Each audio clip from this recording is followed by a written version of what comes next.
Hello, everyone. Welcome to today's session, where Minister Surma and Michael Lindsay will take us through the latest quarterly market update.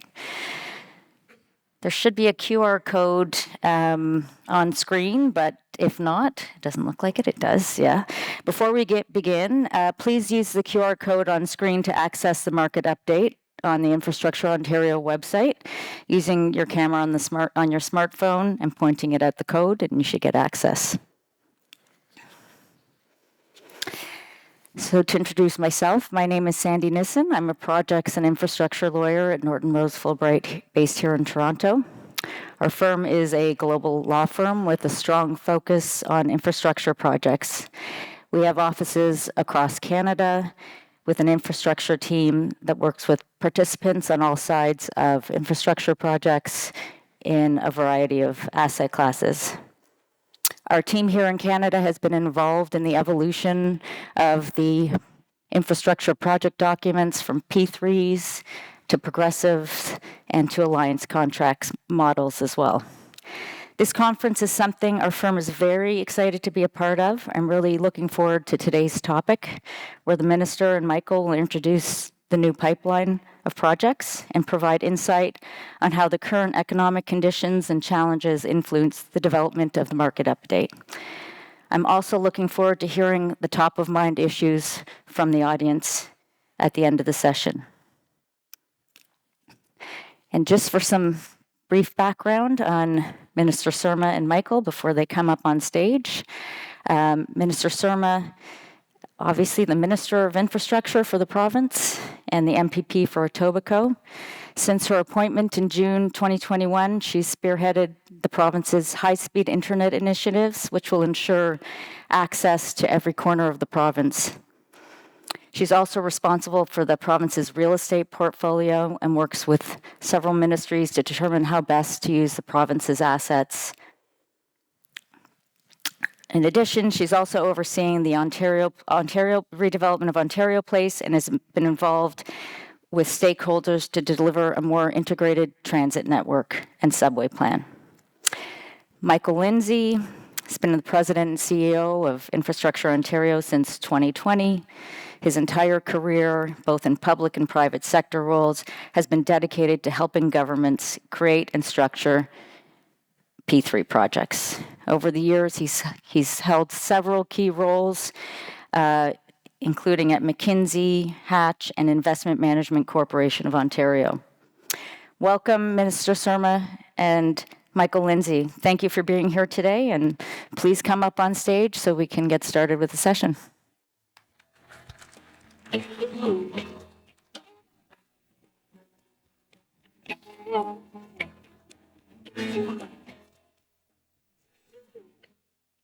Thank you, Sandra, and thank you for graciously hosting us this morning. I am pleased to be here with Michael Lindsay, the CEO of Infrastructure Ontario, to share with you the latest market update. I know many of you have been anxiously awaiting to see the latest P3 pipeline. This update is part of our government's ongoing efforts to effectively deliver major infrastructure projects that are critical to this province and that were supported by the hard-working people a short 6 months ago. I will very quickly go through a presentation, and then Michael and I will answer your questions. We're building Ontario like never before. We've dedicated over $159 billion over the next decade to support priority projects such as transit, highways, schools, hospitals, and long-term care.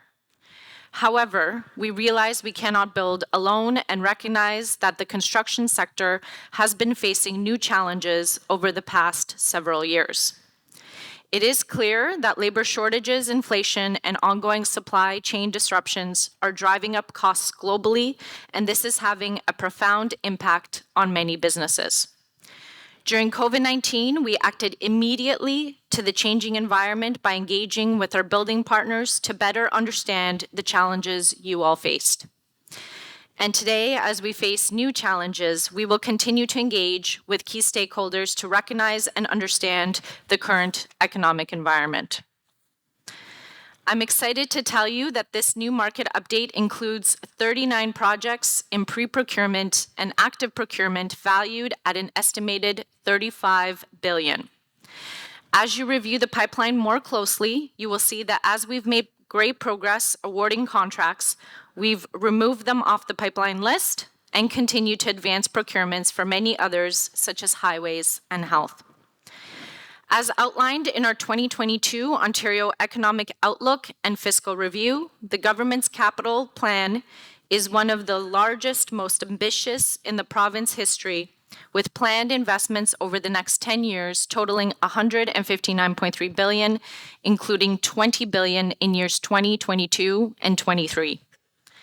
By building these projects, we will finally build a subway system that will help residents travel across the city more easily and affordably, build more highways to ease congestion and help with the delivery of goods, address capacity challenges faced by our healthcare sector and long-term care, laying the foundation for a stronger and more productive Ontario.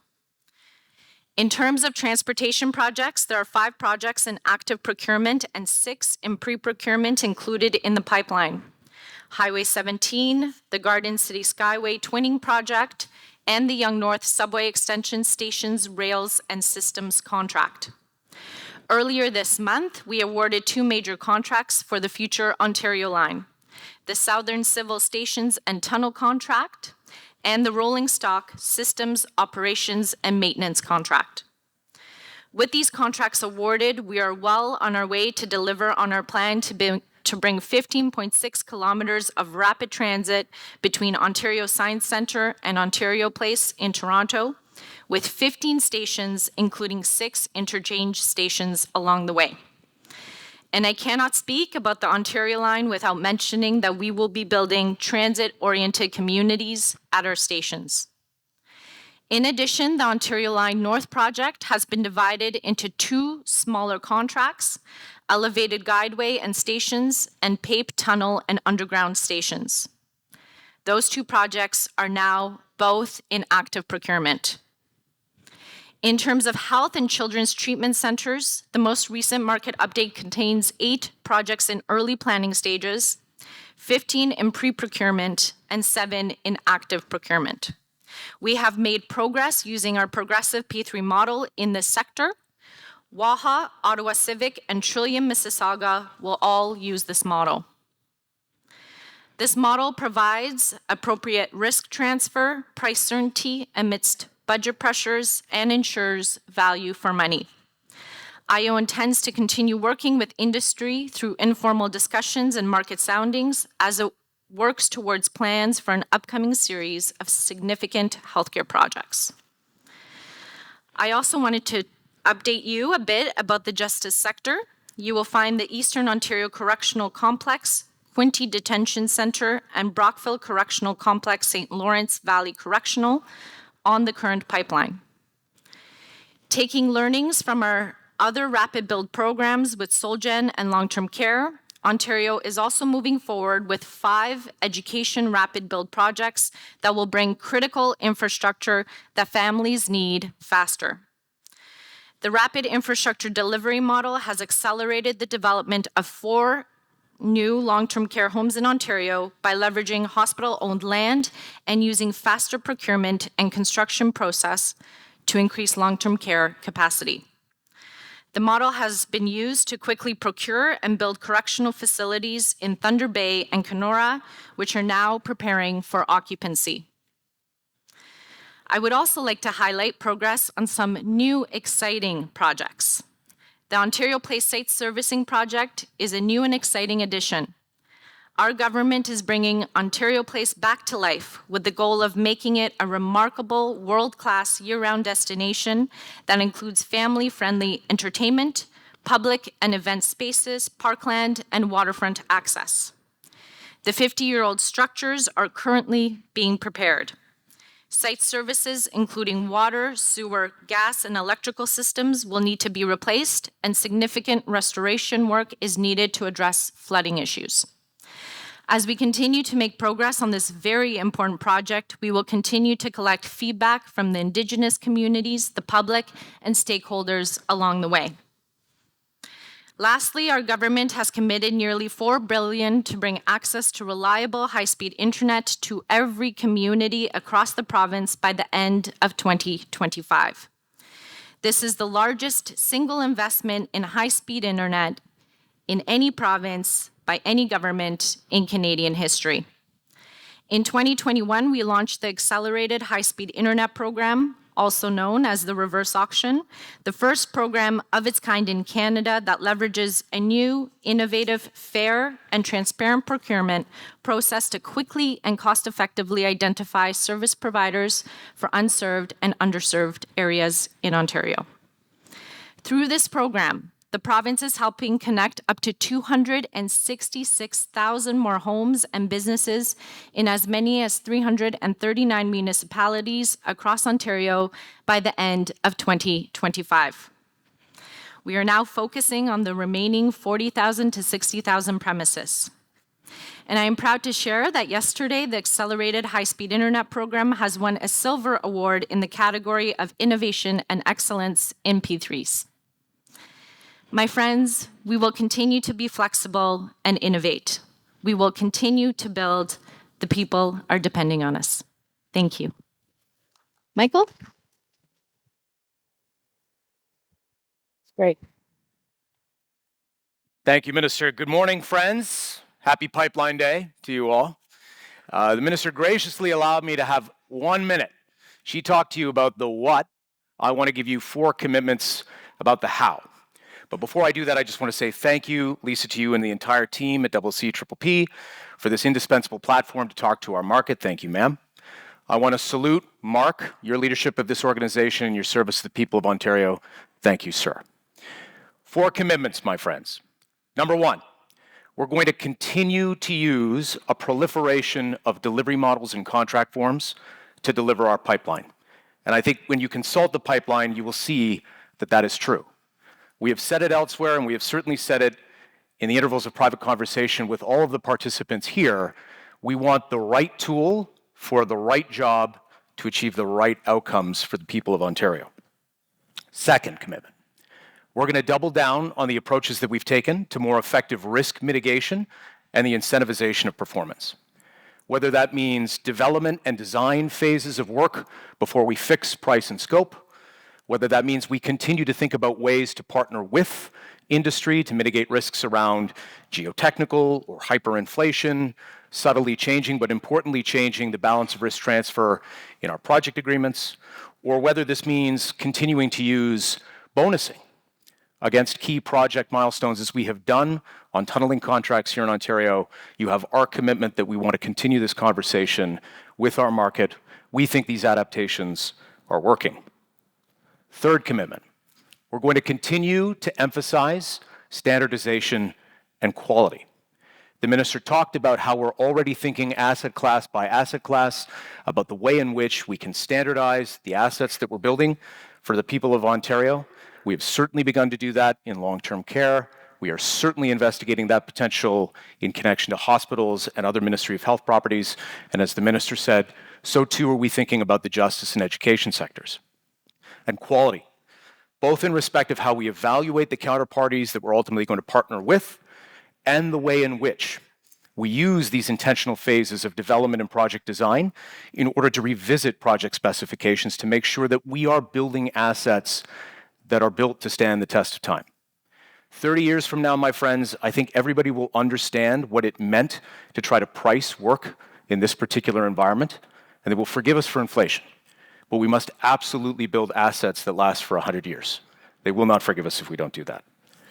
And finally, we're going to commit that our assets are all going to be born digital, that we're going to continue to put digital infrastructure at the heart of the way in which we specify our projects, and that through initiatives like the Accelerated High-Speed Internet program and just the hard work with our industry of thinking about how we amplify the value of the assets that we create through the use of IT and digital infrastructure, that too is very much our commitment.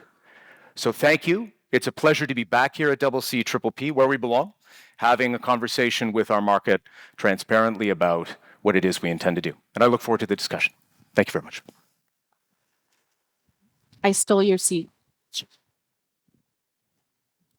Thank you very much, both. That was very informative. Before we get into the moderated session, as I mentioned earlier, we're very interested in hearing comments and questions from the audience. So we just wanted to direct you to the app. If you go to the app under the agenda and you select session and click on the comment button, you can write your question in there, and we'll get to as many of those comments and questions at the end of the session as we can. So I will begin with some questions that I think are relevant to today's topics, and maybe we'll start with you, Minister. We know that cost escalation, inflation, market volatility, high interest rates, and labor challenges have affected projects. How did the government and IO factor in these challenges when developing the latest P3 market update? Thank you very much for the question. I think it's incredibly important that government recognizes that those are real challenges that you are all facing. I think that Michael and I have worked incredibly hard with industry to make sure that we can make changes so that you are supported. So be it take on risk when it comes to the cost of materials, or review the dispute resolution process so that we can arbitrate a little bit earlier, and not to mention explore new models like the progressive procurement model, which Ontario was the first to bring forward. It was actually one of the first things I did as the new Minister of Infrastructure. And as you're looking through the pipeline and as you're seeing the projects that we are procuring, you will see that we are using this model, be it in public transit and hospital development for some of our most complicated projects. And so I think it's important that we recognize that the challenges are real, that the government is listening, that we are engaging and making changes and adapting wherever possible. Michael, do you have anything to add? Or? No. Oh, no. Perfect answer. Okay. I spent a lot of time with Michael. The province has made major accomplishments building throughout the pandemic. What was that experience like, and is there anything you'd like to highlight? Well, it was incredibly difficult. It was one of the most uncertain times in our current history, I would say. I'm exceptionally proud that our government continued to build. During COVID-19, provincial and critical projects were a priority, and so therefore construction continued as best as we could, obviously taking into account health and safety of workers and construction sites. But we continued to push forward, and I think that's incredibly, incredibly important to recognize. And if I could just add, I mean, I'm keeping a litany of the stories that will someday be told, right, about the assets that we successfully completed during COVID-19, including half a dozen healthcare facilities that were then put into service almost immediately to help with COVID surge. Whether it was working with industry to free doors from the Port of Montreal, or it was working with governments elsewhere in the world to think about how specialized resources around testing and commissioning could be permitted to come to Canada, notwithstanding public health regulations, so that we could continue to stay the course and to build. I mean, there's quite, I think, an impressive and very compelling story that really typifies, again, the kind of partnership that we've been so fortunate to create with our industry, which is on display today. And I think there are two highlights in terms of what we were able to accomplish during COVID. As everyone knows, the challenges in long-term care, and so that's where we developed the rapid delivery program to build long-term care homes very, very expeditiously. In fact, we were able to build a long-term care home construction in 13 months, which has never happened before. We have more long-term care homes that we anticipate will be done this year. And then, of course, our reverse auction. You know, how can you possibly manage being at home, working from home, trying to educate your child from home if you don't have access to high-speed internet? And so it was incredibly important to the Premier that we made progress and connect every single home by the end of 2025. And we ended up launching a reverse auction, which was incredibly successful. 266,000 more people will be connected very, very quickly. And so it just motivated all of us to work harder and to innovate and come up with new ideas in terms of building those critical facilities and services that you and all of the residents in Ontario depend on. Excellent. So economic impacts are being felt everywhere. This is a global phenomenon. Have you been speaking with other jurisdictions on this and getting their insights? And has this influenced anything in Ontario and how we approach things? Of course, very, very early on, in fact, I've been raising some of these challenges to Minister LeBlanc, the Federal Minister of Infrastructure, as early as the fall of last year in anticipation of some of the economic turbulence that we're facing now.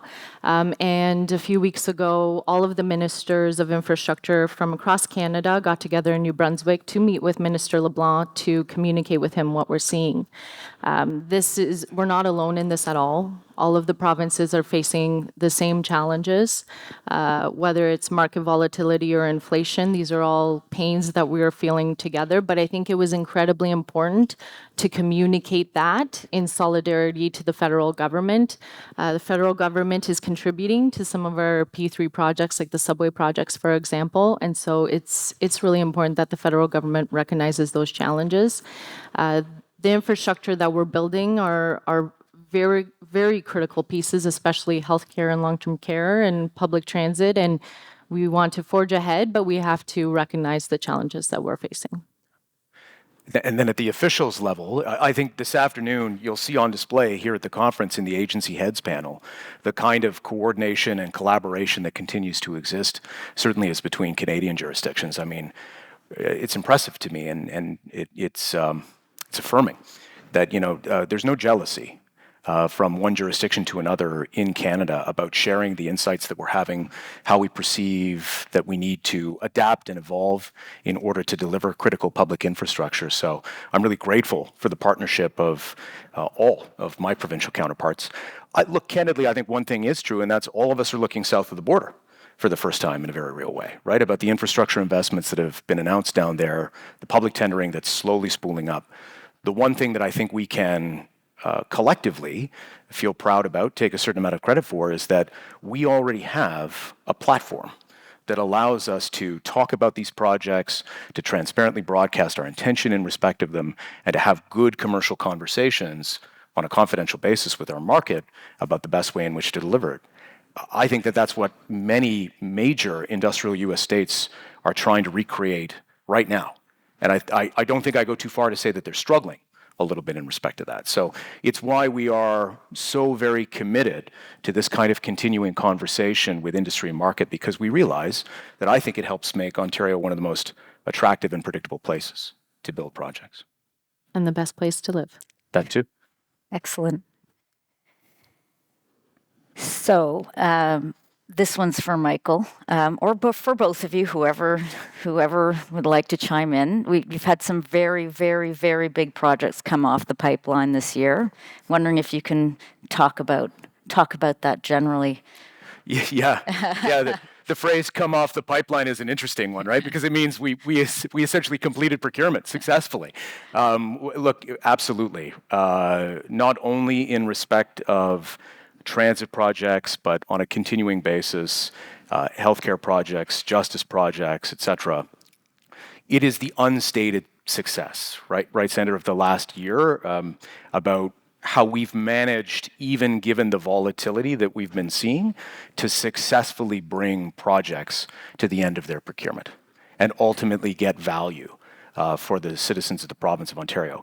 It hasn't been easy. And I know that I don't need to emphasize that point too much to an audience like this one. It has required us to elongate RFP open periods, to talk about risk, to talk about the way in which we securitize performance, to talk about affordability on a confidential basis, which we're very grateful to be able to do with our market. And it's forced us to even think about, at the end of our procurement processes, opportunities to further structure project agreements in order to make sure that both parties are satisfied that we're signing up to a contract that we can live with and that incentivizes us to work together well. So again, my thanks to the market for being willing partners in respect of that. We, I think quite uniquely as a jurisdiction, are still getting incredibly competitive response to the procurements that we put out, and we are still managing to get all of those procurements to completion, and we're getting shovels in the ground associated with that. That has not been the experience of every jurisdiction in North America, around the world. And it's this kind of interaction, both here and out there, that I think is making that possible. And it's also forced government to look at its processes as well. One of the reasons why we've been so successful in expanding the subway system, and remember, this was the subway system that no one thought would ever be built, was because we presented legislation, Building Transit Faster Act, and we also did something very similar with broadband and high-speed internet, getting everyone connected. And so we're always willing to look at our government processes to get out of the way so that you builders can build the infrastructure that we need. No, it's been incredible to watch over COVID because that's where all the hard work was done by everybody, and the new models and the new thinking and how things have been approached and the collaboration with the market. It's amazing how much has been accomplished over the last few years. Agreed. And it's a collective success. I think that's the thing to stress, right? Because we try to be as transparent as we can about intent and what it is we're solving for, but equally the market meets us where we live. And to the extent that you continue to provide us with the feedback that enables us to think about the way in which we need to evolve and the best way to deliver these projects, that's what makes it work. Yeah. So we are looking at an extremely competitive market, notwithstanding these recent off-the-pipeline transactions that have closed. So it is extremely competitive for a number of reasons, and public projects elsewhere have failed to draw even a single bid.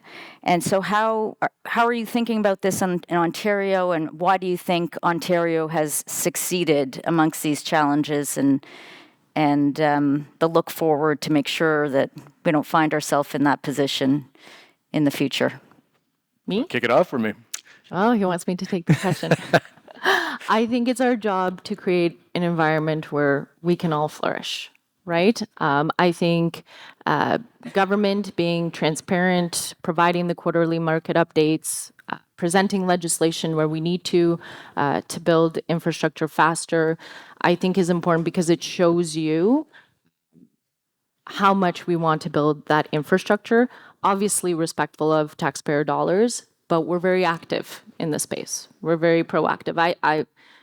I guess I can't say that the Minister of Health might be a little bit mad at me in education, but I think we are definitely one of the busiest ministries at the moment. And then everything that is being done, I think, to try to make Ontario a frictionless place, right, for a genuine international set of companies to come and be interested in the pipeline, is then complemented by the hard yards of the conversations that we've ultimately been having. And here, I just need to compliment both Minister and Government of Ontario, because the elected officials, the Government of Ontario, have listened very closely and very attentively to the advice that we've provided, and that through us, the market has ultimately provided in respect of what needs to happen in order to ensure that there's a competitive set of bidders, that we are getting people who are going to be genuinely innovative in respect of delivering things. And, that is to their credit. The investigation of, the adoption of a wide set of delivery models, willingness to think about the staging of the projects in our pipeline and the commencement of procurement timelines in order to ensure robust competition, all of these things, the government had to be there with us. And under Minister Surma's leadership, I think I'm quite gratified that, that which we have brought forward and suggested needed to be done in order to curate the right kind of market has been adopted. So the work continues and will. It's part of the reason why on the pipeline that you see in front of you, we have asterisks next to certain models associated with projects in the out years. That conversation continues with our market about the best way in which to deliver things. So, so far, so good. But, at least in champions and partners in Minister Surma and the government, we are well set up for success. That's very nice, Michael. Excellent. I would add that we as a government also have the responsibility to make sure that our projects are ready, working with our capital ministry partners, right? We want to make sure that they're in a good place, that everything that we've needed to do, design, expropriations, all of those pieces are ready before we go out to procurement as well, so that we can have a successful outcome. Great.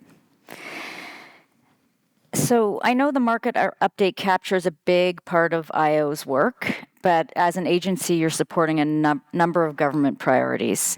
Can you talk about a few of those? I have some in mind, but I'll let you roll with what your top. We'll see if our lists compare. Yeah. Where do I begin? Where do I begin? So first, just to call attention to the fact that the pipeline that we've been issuing for the last couple of years, I think with every issuance of the pipeline has added more detail about the breadth of what we're ultimately up to at Infrastructure Ontario. And one of the innovations that Minister Surma and the Ministry of Infrastructure approved in a prior form of the pipeline was to begin to give a sense of capital repair volume of work that's happening on a regional basis. That's the first place I'd go, Sandra. I mean, new assets that we are creating, exceptionally important, once-in-a-generation type investments, but equally important is the effective management of the assets that we have, particularly in the government's real estate portfolio, particularly in the wake of the COVID-19 pandemic, when the performance of those assets, from HVAC to other sort of indices of safety and performance, is at the forefront of people's attention. So, the real estate team at Infrastructure Ontario, partnered with the Ministry of Infrastructure, continues to do much on that front. And we're thinking right now about what relationships we have with third parties to help us in respect of those works.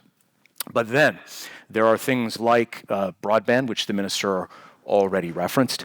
Particularly excited about the way in which we've tried to play a productive role in coordination in connection to broadband, the broadband one window, onboarding local distribution companies, other utilities, municipalities, and regions in order to try to create the most composite picture that we can about what infrastructure exists in any of those constituencies, resolving issues quickly to make sure broadband arrives to people faster. That's an innovation where I think we're learning lessons that will reverse deploy in connection to major projects. And then everything about surplus lands, which we're privileged to manage on behalf of the province, and how we increasingly are trying to use those to catalyze policy outcomes, attainable housing, long-term care facilities. It's a very different method now that we're using, not just a brokered sale on the basis of whatever the existing zoning is, exactly, not just a transaction, but thinking with local communities about how we use these surplus lands to catalyze the things that are so important for the people of Ontario. So we feel very privileged, effectively, to see sort of the total life cycle of assets on behalf of the province of Ontario and to be a force for good in connection to each phase of that life cycle. Excellent. What's your list? Transit-oriented communities. And the one that I missed. Well done, then. So again, the second wave of the economic boom that will come, I think, with the government's transit investments is the intentional development of complete and cohesive communities on top of the transit stations that are ultimately being built in the GTHA. This is what world-class cities do, in my view, right? They amplify the value of transit investments by ultimately ensuring that they drive density to transit lines. And whether it's economic indicators about what that activity will create, or social indicators about how many jobs are being brought closer, particularly to communities of concern, or ecological outcomes when it's about vehicular abatement of emissions. It's an incredibly important program, and we're fortunate to be working on it. Fantastic. Anything to add, Minister? Well, I'm especially passionate about this one because we built this program from scratch. We took our time with it because we wanted to get it right. And currently, the situation that we are in is we've announced and made public 8 transit-oriented communities along our Ontario line and Yonge North subway expansion program. We are working through all of the stations, of course, and we've established a process with the City of Toronto and York Region on how to approve these proposals, as well as how to consult with the public. York Region, the city is comfortable with. But just these 8 stations alone will bring 46,000 residential units. It will provide the opportunity for families to live on top of or near transit, to make their life easier, to be able to access public transit to get around the city in an affordable way. It's something we're very, very proud of, and we keep forging ahead on stations as we continue to make progress on the subway lines. That's excellent. Well, thank you very much for this conversation. You've enlightened me, and it's been very informative. Now we have some time for some questions from the audience. We've got them. Thank you for submitting them. We've got some on screen here, so let's read them as we go. And how do you? I was just going to say, I have an idea. How about I read the question and Michael answers? Why don't you do the first one then? Deal. How do you see the significant reduction in DBFMs versus DBF in the light of the long-term financing ecosystem and deferred maintenance issues? I planted a conversation you and I have had many times, Mr. Prime Minister. We remain real believers, conceptually, in the value associated with ensuring that there is an intentional plan to maintain assets at the moment that they are created.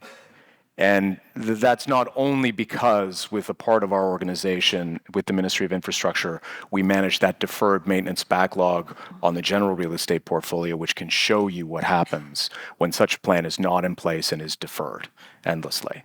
I would note that there continue to be DBFMs on our pipeline. We hope shortly to be making announcements about the outcome of South Niagara, a hospital which is DBFM, and both the Trillium and Civic projects on a progressive basis are intended to be, at the end of the development phases, DBFMs. We'll need to continue to talk to our market about how in the progressive construct we get that right. At what point do we begin to have conversations with people who will be responsible for the operations and maintenance phase about their involvement? How do we bring that forward to ensure that project definition and design is appropriately informed by a sense of what it's going to take to maintain these assets? This is where we need your continuing help, but we're committed. I'd say that for every project on our pipeline, we evaluate quite closely with capital ministry partners what the value ultimately is inherent in having a maintenance scope associated with the project. But just in case anybody was curious, we still buy the theory of the case. And even where we don't have a maintenance scope associated with the project that we're letting out, back to what Minister Surma was saying before about how government thinks about its own processes and planning, we are absolutely working to make sure that there is a coherent maintenance plan, even if it's not bundled as part of the contract at the moment that we create these new assets. But, it's a continuing conversation that we're going to have with the market about, given the new models that we're using, how do we do this effectively? Great. Well, that might feed into the next question, which I think you've answered, but specifically somebody has asked, why is the Bradford bypass not a DBFM? It's an ideal project for that approach, in this person's opinion. Right? Not my opinion. Well, we can certainly take that feedback back to the Minister of Transportation, who's very, very passionate about this particular project. We are progressing with it very well, but ultimately still have to determine the final delivery model. But everybody will be updated. I'm sure that's an announcement and an update that the Premier and the Minister of Transportation will do themselves in the near future. It's a TBD on the pipelines, I would note. And in part because, come on guys, it's a TBD. In part because the discussion continues, as the Minister says. Again, back to the concept, and that is intentional answer to the question, whether in this contract or not in this contract, what is the ops and maintenance plan for any new asset that we're creating? Great. Okay, so the next question we have is quite long, so bear with me as I read through it. There was a very engaged and instructive panel on the value of operations and maintenance yesterday. The Financial Accountability Office of Ontario in 2020 reported significant deferred maintenance across Ontario. government infrastructure assets. What is the Ontario government and IO doing to ensure the public interest is protected by proper long-term commitments and investment in the maintenance and life cycle renewal of the new infrastructure assets being delivered? So continues off of the question that we were just chatting about, right? Some of this is about having the right plan, having the right alignment of contract incentives, provisioning for the investment that's required at the moment of a creation of a new asset. That's important. But then if I could take this question somewhere different, in respect of the present deferred maintenance backlog on government assets like the general real estate portfolio, there the Ministry of Infrastructure, IO, working with all capital ministry partners right now, as you imagine that we would be, about what is the total portfolio of the assets that we ultimately require, particularly as we know that we're in new and changed paradigms post-COVID-19 about the way in which people use office space most effectively. So active conversation happening right now just about total size of portfolio and whether there are opportunities to ultimately exit and then view as surplus lands opportunities some of the existing assets that we have. For those that have to remain, my team, our teams work very hard to think about condition and investments in those assets that guarantees human health and safety for sure. That includes what we've done over the past couple of years, which is a wide series of audits in respect of HVAC condition, to conform with updated infection prevention and control standards, and the continuing prioritization of capital repair work. It's part of the reason, again, why we've chosen to broadcast the volume of that work by region, because it's indispensable, and we want to make sure, that there's an availability of capacity to get that stuff done. But it is a day-to-day conversation that we have about what's the best way, ultimately, to manage the assets that we have. And I think that the opportunity inherent in the 2 years that we've just lived through is it might give us a slightly different paradigm to reconceive, right, of what government's footprint needs to be or how consolidated it can be in order to ensure, that the most in need of repair assets and buildings are ones that we can just exit and ultimately surplus. Yeah, I'll just add that there's a plan currently in development. So Michael is right. These are conversations that we are having actively. I think ultimately my goal is to make that portfolio more sustainable for government over time. And so something we're working on. Yeah. Okay, we look forward to it at the next pipeline update. Okay, on to the next question. Innovation is always mentioned by many speakers, but in practice, the engineering industry is perceiving this virtue as a risk. And we see often inefficient and costly projects. Subway projects in Toronto are 2 or 3 times more expensive than any other part of the world and take much longer to be built. How can we change this trend? Should I go first? Please. I mentioned legislation before. And as we made our subway transit plan public in April of 2019, we worked together, the Ministry of Transportation, MOI, Infrastructure Ontario, on what could we do to shorten the timelines and the duplicative burden so that we can expedite the building. But as you know, in construction, time is money. And so we presented the Building Transit Faster Act, which creates a process for permitting and a process for utilities and all of the things and expropriations and all of the things that sort of, would delay projects in many cases. And we are building them. One just needs to drive along Eglinton Crosstown in my riding. You have the Eglinton Crosstown being tunneled right now, and you have a hospital being built north of Eglinton, east of Scarlett, and it's working. It's working on all of our transit lines. So I think there's always manners in which we can become more efficient, manners in which we can streamline municipal processes as well. Ultimately, it's beneficial to the city of Toronto to have this incredible subway system for its constituents. And so we've truly partnered with the city of Toronto to expedite the building of the subway system. Yeah. Underinvestment in design is something that we want to avoid. Full stop. Full stop. And we can't be responsible, unfortunately, for the commercial arrangements that ultimately exist as between our consortium as they get together to try to bid our projects. But I think it is probably a shared lived experience that in pursuit of our P3 projects increasingly, there's been a worrying trend, right, about the way in which design is provisioned for in respective bid pursuits. And we're doing what we can to ultimately try to ensure that the result isn't inadvertently that we get assets that are not spec'd the right way, have constructability issues out of the box, etc.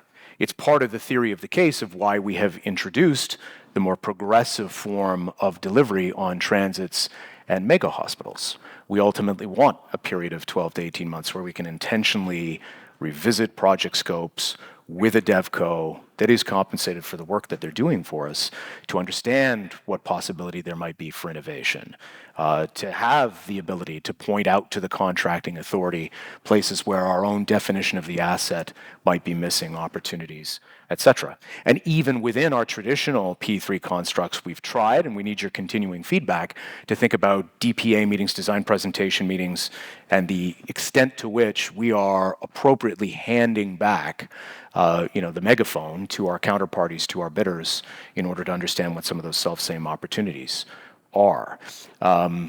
So this continues to be something where we are trying to work with the market to understand the best ways to avoid the inadvertent consequences of ultimately not early enough identifying design issues that can lead to project problems downstream. But again, it has to be a continuing conversation because the tangible effect of the changes that we make and the things that we try to do, we need to have an understanding of what their actual impact is on the dynamics and the behaviors of our counterparties in order to know whether we're doing things that genuinely create the right kind of dynamic. So my thanks in advance for continuing to educate us on that. Thank you. Well, we're coming up to the end of our session. So thank you, Minister Surma and Michael, for being here today, presenting the market update and answering all of the questions. It's been informative. Let's give a big round of applause, Michael and the Minister.